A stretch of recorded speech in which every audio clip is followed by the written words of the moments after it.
Fischer had crushed the competition on the way to becoming the challenger.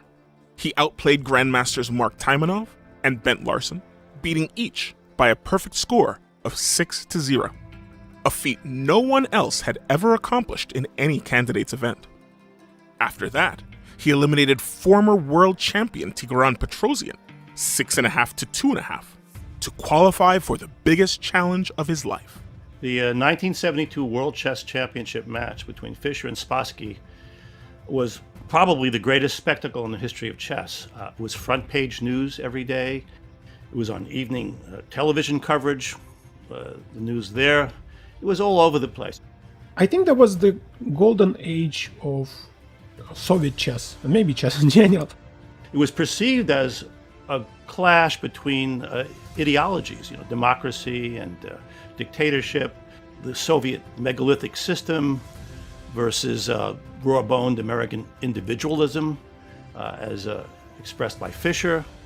But actually, it was just a match between the two best chess players in the world. The championship in Reykjavik, Iceland was billed as the match of the century. It was the first time in 24 years the World Chess Championship was played outside the USSR.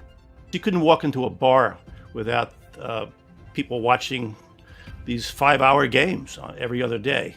It was a very big thing.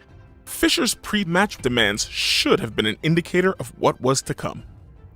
The American Grandmaster demanded more prize money, a larger cut of the movie rights, and he insisted that the match chessboard be remade as a Staunton chess set from Jacques of London.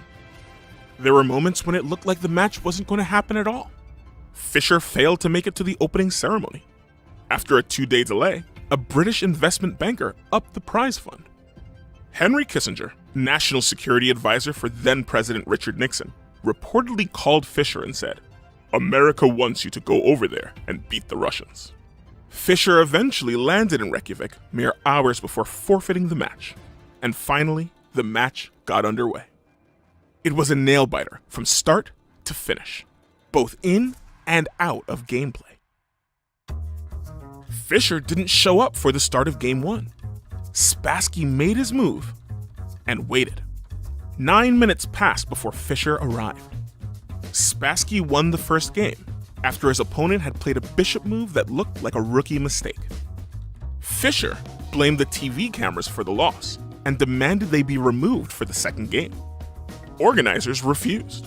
Fischer responded by forfeiting the game, handing Spassky another win in the match. Spassky deserves huge credit for saving the match by agreeing to play the third game out of the view of spectators. Game 4 was a compromise.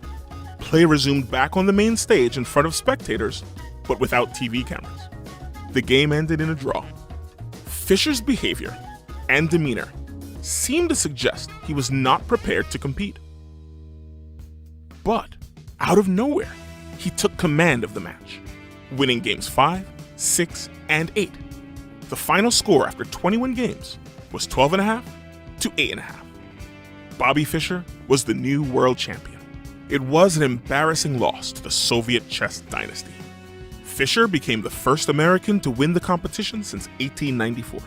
The victory also interrupted 24 years of Soviet domination. Spassky, it's actually a tragedy in a way. The guy's best known for losing a match.